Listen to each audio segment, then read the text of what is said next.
पुल सिरात जहन्नुम के ऊपर बना हुआ मशहूर पुल।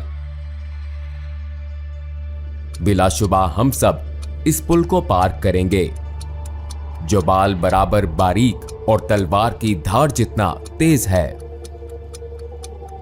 कोई भी पुल सिरात को उस वक्त तक पार ना कर सकेगा जब तक वो सवालात के 7 मरहलों से ना गुजर जाए।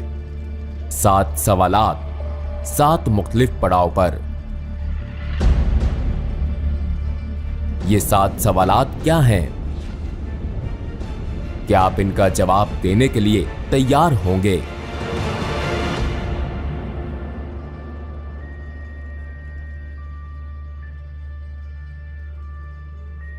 हजरत मोहम्मद सल्लल्लाहु अलैहि वसल्लम ने एक हदीस में पुल सिरात को यूं बयान फरमाया, पुल सिरात को पार करने का इन्हसार हर एक के अमाल पर है। कुछ लोगों के लिए ये बहुत आसान होगा और कुछ के लिए बहुत मुश्किल। ये जहन्नुम का एक पुल है जो के बाल से ज्यादा बारीक और तलवार की धार से ज्यादा तेज है। इसमें कांटे और बेड़ियां हैं जो उनको गिरफ्त में लेंगे जिसे अल्लाह चाहेगा।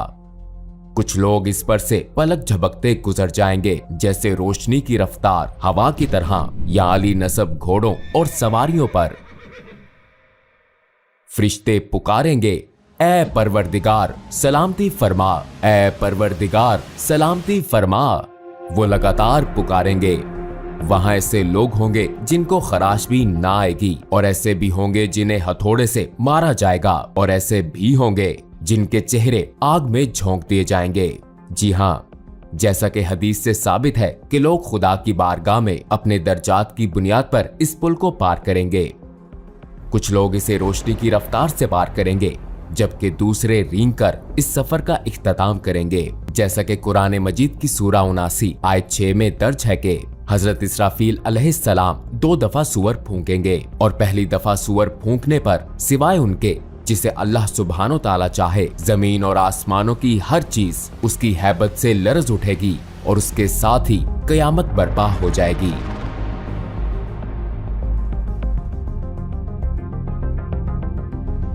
दूसरी दफा सूअर फूंकने पर सब दोबारा जिंदा होंगे और अपने रब की तरफ दौड़ेंगे ताकि मैदाने हशर में जमा हो जाएं, रोजे महशर का मकाम। जो लोग इस खौफनाक कयामत में दोबारा उठाए जाएंगे उनको उनके अमाल का हिसाब दिया जाएगा जो उन्होंने दुनिया में किए थे।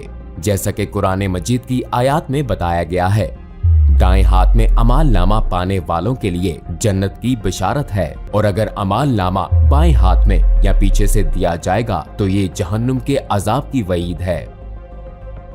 जमीन पर हमारे साथ किरामुन कातिबीन के नाम से 2 फरिश्ते हर वक्त हर जगह हमारे अमाल लिखते हैं, लिहाजा हमारे किए गए तमाम अच्छे और बुरे अमाल हमारे सामने होंगे।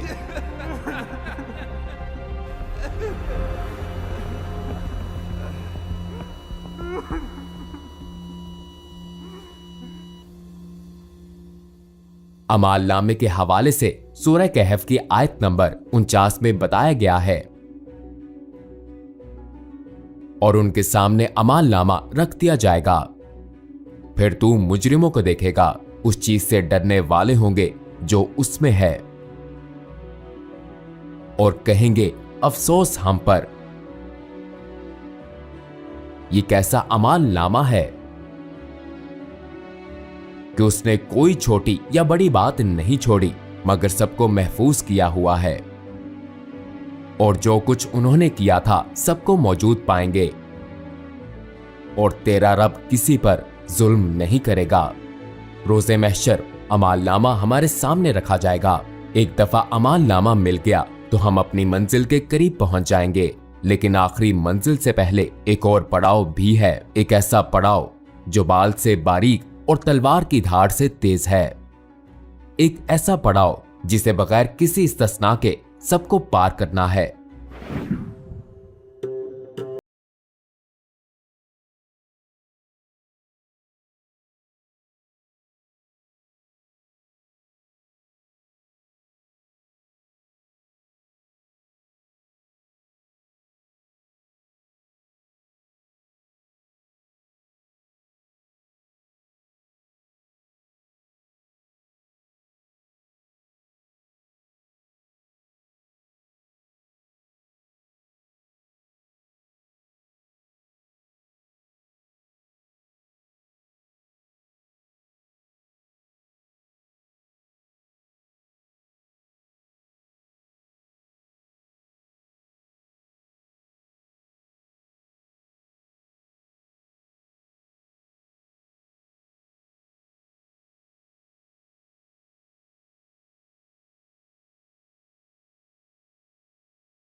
लोगों के अमाल अच्छे होंगे तो वो तेजी से इस पर से गुजरेंगे।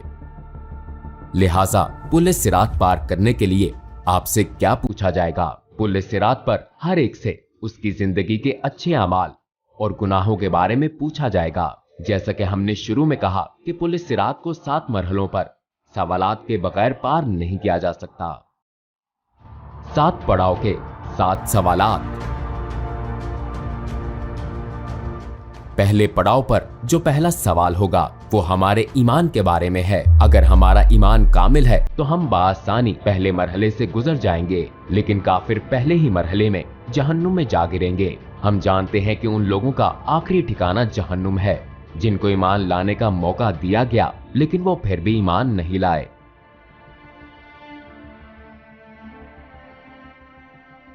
खुदा ने अपनी पाक सिफात और नेक बंदों के जरिए अपना तारुफ करवाया, तो जो ईमान नहीं लाए बिलाखिर उनका आखिरी ठिकाना जहन्नुम है। और जहन्नुम इतनी बेरहम होगी कि जब उससे पूछा जाएगा कि क्या तुम भर गई हो, तो ये चिल्लाकर कहेगी क्या और नहीं है। दूसरे लफ्जों में उस दिन तमाम काफिर जहन्नुम में झोंकने के बाद भी कोई चीज उसका पेट नहीं भर सकेगी।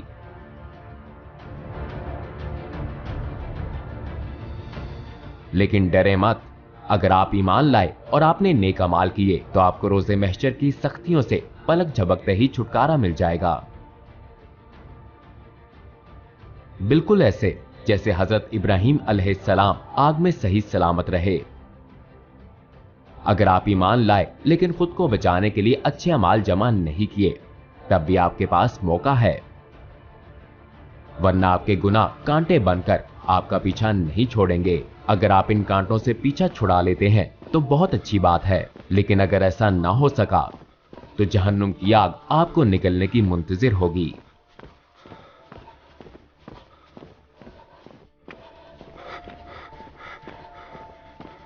जैसा कि सूरह मरियम की आयत नंबर 72 में दर्ज है, फिर हम उन्हें बचा लेंगे जो अल्लाह सुब्हानो ताला से डरते हैं और जालिमों को इसमें घुटनों पर गिरे हुए छोड़ देंगे।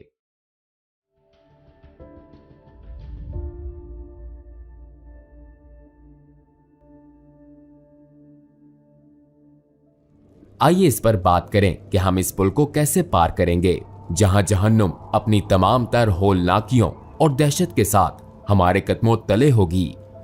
हम कोशिश करेंगे कि इस पर नजर ना पड़े और हमारी तवज्जो अपने रास्ते पर मरकूज रहे। हम अपने इर्द गिर्द लोगों को देखेंगे। एक तरफ वो लोग होंगे जो अपने गुनाहों पर पछताएंगे, जबकि दूसरी तरफ वो लोग होंगे जो जहन्नुम में जा गिरेंगे। वहां ऐसे लोग भी होंगे जो इस दुनिया में रहते हुए आखिरत की फिक्र करते थे, और वही होंगे जो इस पुल को तेजी से बगैर किसी तकलीफ के पार कर लेंगे।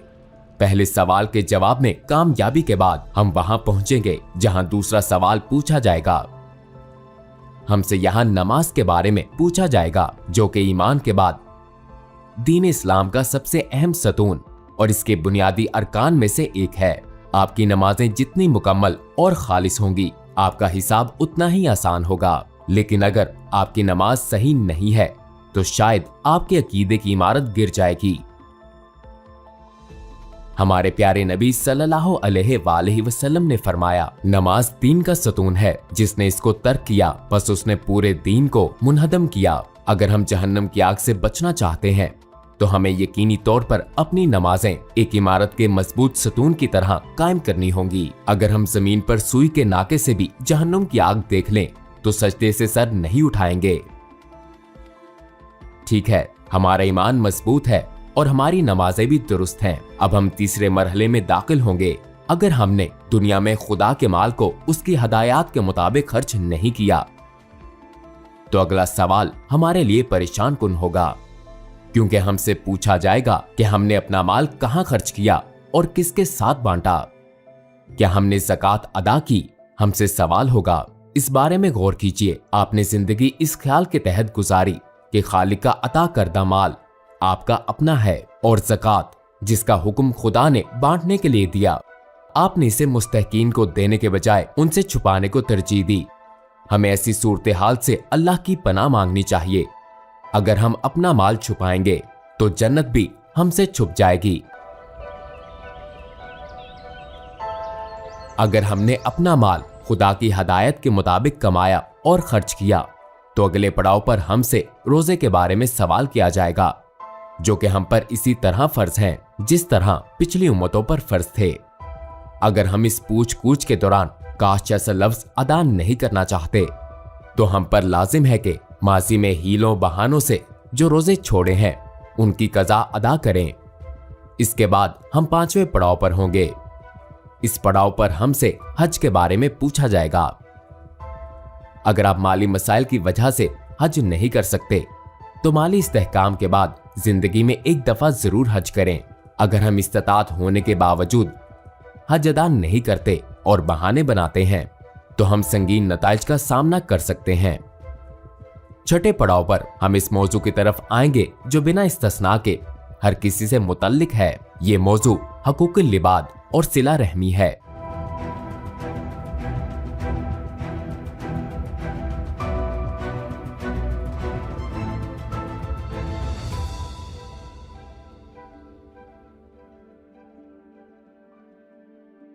हम हमेशा दूसरों का हक गजब करके उनके हकूक नजरअंदाज करते हैं, ताहम बहुत सी चीजें लोगों के हकूक में शुमार होती हैं। बाज़ औक़ात हम ऐसा लाइल्मी में करते हैं, बाज़ औक़ात हम जानबूझकर ऐसा करते हैं ये समझ कर कि कुछ नहीं होगा। मिसाल के तौर पर हम ये जाने बगैर कि आया ये सच है या नहीं किसी के बारे में बातें फैलाते हैं, लिहाजा हम आसानी से बहतान या गीबत का हिस्सा बन जाते हैं।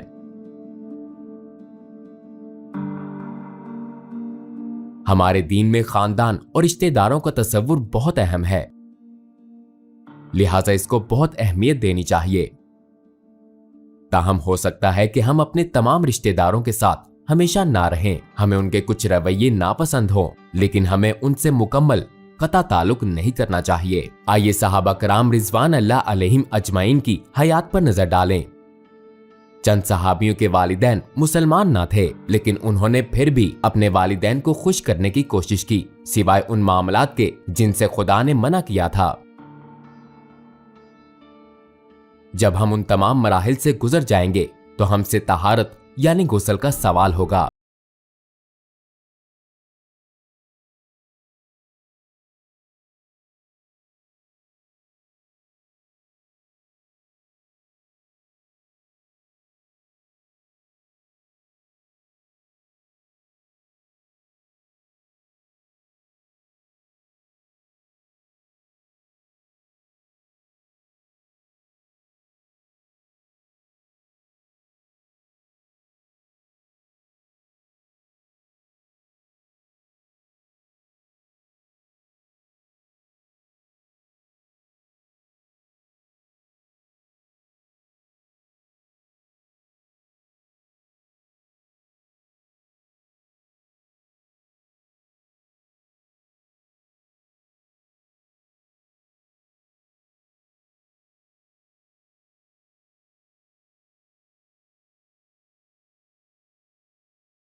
तंजीम है और हमारी वीडियोस पर इश्तिहारात गैर फाल हैं, लिहाजा हम सिर्फ इसलिए इसकी दरख्वास्त कर रहे हैं ताकि सच्चाई को फैलाया जा सके। ये एक छोटा सा अमल लगता है, लेकिन इंशाअल्लाह ये बहुत से लोगों के लिए रहनुमाई का जरिया बन सकता है। आइए अब सब्सक्राइब बटन पर क्लिक करें और मिलकर टुवर्ड्स इटर्निटी का हिस्सा बने।